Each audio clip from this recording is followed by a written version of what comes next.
Hello everyone, welcome to the Lighthouse Church Sermon Broadcast. The title of today's message is The Opportunity in the Adversity. Last Sunday, Donnie spoke about the difficult times that we're living in and how we should live in these times. If you missed this key message, a link to the recording is available on our Facebook page. Today, I want to continue on this theme. The main thought of today's message is captured in two verses from the Apostle Paul's letter to the church in Ephesus. Ephesians chapter 5, verses 15 and 16. I'll read all texts from the New International Version. Be very careful then how you live, not as unwise, but as wise, making the most of every opportunity, because the days are evil. Adversity is a nice English word for a nasty situation. It speaks of hardship, of trouble, of trials and tribulations. In Paul's words, it speaks of days that are evil. Adversity is something that most of us would like to avoid. We don't want to experience the pain of adversity. When we do experience adversity, most of us try to escape it as soon as we can. We ask God to rescue us from our adversity, and we do whatever we can to escape it. Yet, here we see that Paul wrote differently about adversity. He recognized that these were dark days, evil days, but he also recognized that these were days of opportunity. So let's take a closer look at what Paul wrote so that we can understand what did he mean by the days, the opportunities, and how we can take those opportunities. Let's start by going a little bit back and reading the words that Paul wrote before the verses that we just read. Ephesians chapter 5, verses 8 to 14. For you were once darkness, but now you are light in the Lord. Live as children of light, for the fruit of the light consists in all goodness, righteousness, and truth, and find out what pleases the Lord. Have nothing to do with the fruitless deeds of darkness, but rather expose them. It is shameful even to mention what the disobedient do in secret, but everything exposed by the light becomes visible, and everything that is illuminated becomes light. This is why it is said, "Wake up, sleeper, rise from the dead, and Christ will shine on you." Here Paul contrasted dark and light. We were once darkness. We were enslaved to sin and disobedient to God. Our deeds were fruitless and shameful. We kept many things secret because of feelings of shame and fear of being exposed. We hid in the dark. But then Jesus rescued us, and we are now light. We are no longer enslaved to sin. We can now live lives that are known for goodness, righteousness, and truth. We no longer need to hide in the dark. Instead, we can shine into it and make it light. This is our story. But friends, it's not everyone else's story. Not yet. Many people are still living in the dark. They are still enslaved to sin and living in disobedience to God. They are still keeping things in their lives secret. They need Jesus to shine on them, but they're afraid of what will happen if they come into the light. And in this context, Paul went on to write the words that we started with. Ephesians 5, verses 15 and 16. Be very careful then how you live, not as unwise, but as wise, making the most of every opportunity, because the days are evil. These are dark days, evil days, difficult days. Darkness and light are in conflict. We know that the light of Christ is what this world needs, but many disagree with us. Many prefer the dark. Many see us as a threat or even as their enemy. Many would like us to stop shining into their darkness. Some will try to stop us from shining into their darkness. So Paul counsels us to be very careful, to be wise about how we live.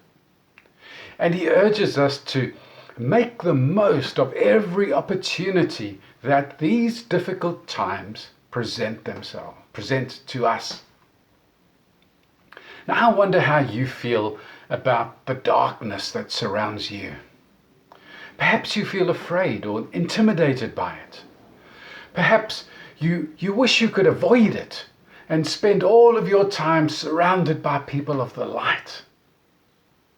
Today I believe that you and I need to be reminded that we were once darkness.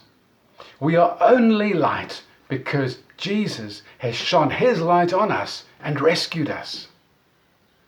And there are many, many precious people living in darkness who need to be rescued, just as you and I were rescued. I also believe that we need to be reminded that Jesus rescued most of us through a person who reached out to us. Someone who had already been rescued reached into our darkness and helped us to come to Jesus. So, although we don't belong to the darkness that surrounds us, and there is a conflict between the darkness and the light, this darkness presents opportunities to reach out to people and to help them to come in to the light.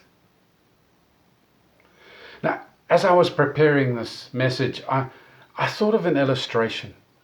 Close your eyes and try to picture this scene. Imagine an island surrounded by a sea. The sea is full of people. They can swim, and they like to swim, but they are actually in mortal danger. Some will grow weak and drown. Others will be eaten by predators like sharks. They need to be rescued. Now you have already been rescued and are now living on the land. You are very thankful that somebody rescued you, and you are very thankful for your new life on the land. You now realize that you weren't made for the sea, but for the land. As you walk along the seashore, you remember some of the horrors of your life on the water. You can see people in the water, but the thought of going back into that water horrifies you now. So you try to ignore the people in the water and you walk away. You decide to rather live inland, away from the troubling sights and sounds of the sea. But then this truth hits you. Just as someone from the land once rescued you, you can rescue someone else. You can, and you must, get back into the water and help people to swim to the land. So you make a decision. You're going to move to the shore and become a lifesaver. Friends, we have been rescued from the darkness. We no longer belong in the darkness. But the darkness that is all around us is full of people who need to be rescued, just as we were. So let's not ignore it. Let's not hide from it. Let's face the darkness and shine our light into it.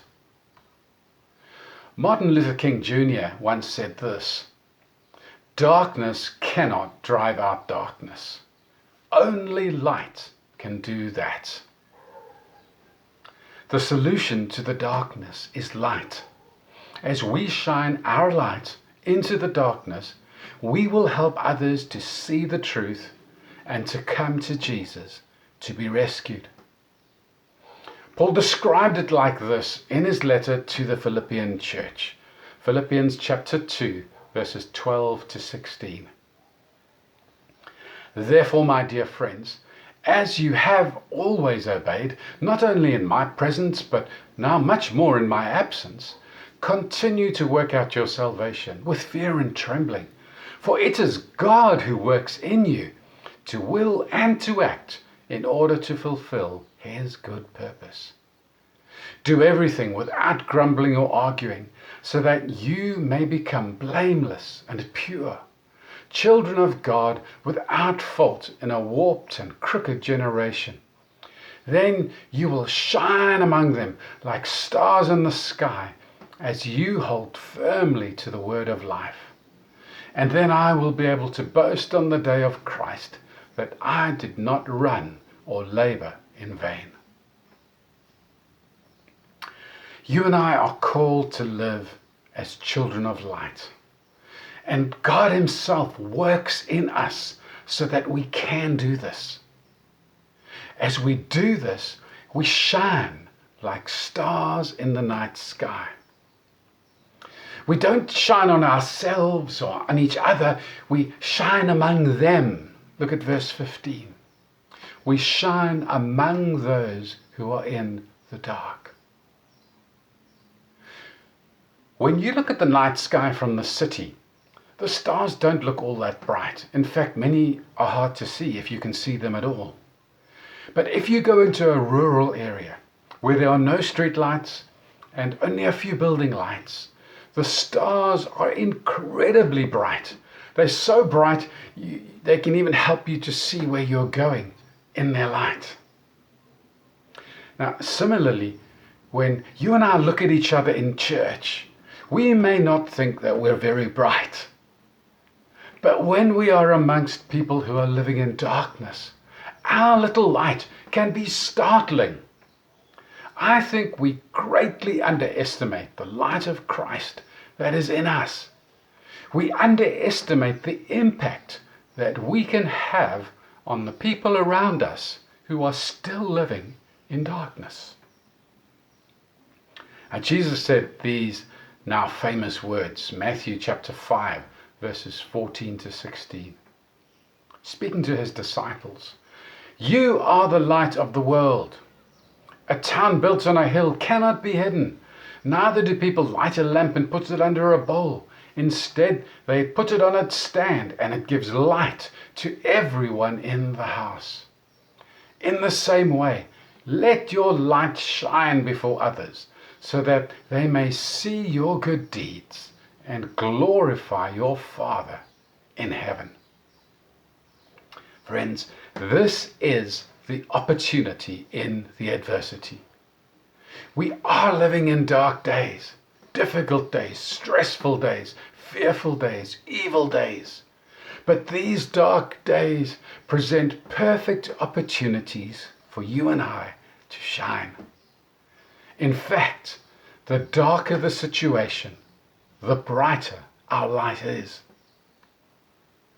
So as we look around us and see so much darkness, crime, violence, corruption, hatred, so much more, we may feel like hiding from it. We may wish, even pray that God would take it all away. But we are called to shine into this darkness. So friends, what could that look like? How do we shine? In the text that we read from Philippians chapter 2, Paul gave some ways. Let's read it again. Philippians chapter 2, verses 14 to 16. "Do everything without grumbling or arguing, so that you may become blameless and pure, children of God without fault in a warped and crooked generation. Then you will shine among them like stars in the sky, as you hold firmly to the word of life." There are 4 ways that we can shine in this little text. Firstly, we shine in the darkness when we are grateful instead of grumbling. I don't know if you've noticed this, but there is so much grumbling going on all around us, and it's contagious. We so quickly catch that and start grumbling with those around us. But grumbling about the grumbling will not fix anything. We need to stop grumbling. We need to do the opposite, to express gratitude instead. We need to celebrate the goodness of God instead. The light of gratitude shines into the darkness of grumbling. So let's be grateful instead of grumbling. Secondly, we also shine into the darkness when we seek to understand others rather than argue our point. We live in a day when it seems that everyone has an opinion, and most are ready to argue intensely with anyone who disagrees with them. Now, we could argue well, and we may possibly win the argument, but we are far more likely to win over the person, and that's what we want to do. We are far more likely to win over the person if we listen to them and try to understand them. Our careful listening is likely to open their hearts to us so that they will listen to us as we have listened to them. So the light of seeking to understand others shines into the darkness of arguing. Thirdly, we also shine in the darkness when we live godly lives, being blameless and pure. Few people respond well to being told that they're sinners, even if they know it's true. If we criticize somebody's lifestyle, they are likely to just become defensive. They shut down. The conversation is over. But if we live godly lives in their midst, they can see an alternative. The light of our godly example shines into the darkness of sinful living. So, let's shine into the darkness by living godly lives. And lastly, we shine into the darkness when we hold firmly to the truths written in the Bible. We live in an age when many have rejected the idea of absolute truth. The feeling today is, for many, is that you and I can believe different things to be true, and they are simply our truth. You have a truth, I have a truth, they're different, that's fine.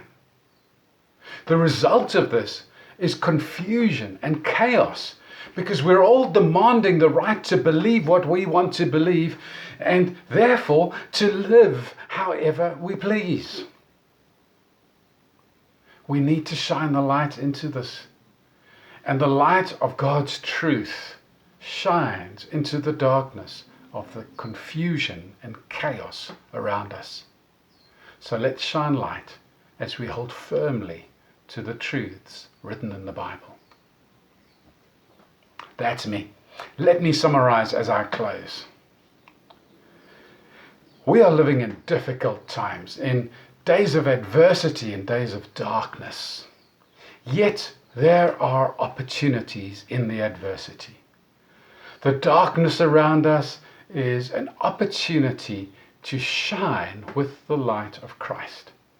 And the darker the darkness, the greater the impact of the smallest light. Because we have been rescued from darkness, we may want to avoid dark situations, but we are called to be light in the darkness around us. We are called to make disciples, and this begins when we shine into the dark and help people to come into the light of Jesus. We shine into the darkness by being grateful instead of grumbling, by seeking to understand others rather than just arguing our point, by living godly lives that show God's better way, and by holding firmly to the truths of the Bible. Friends, let's not fear the dark. Let's shine into it so that others will come into the light of Jesus.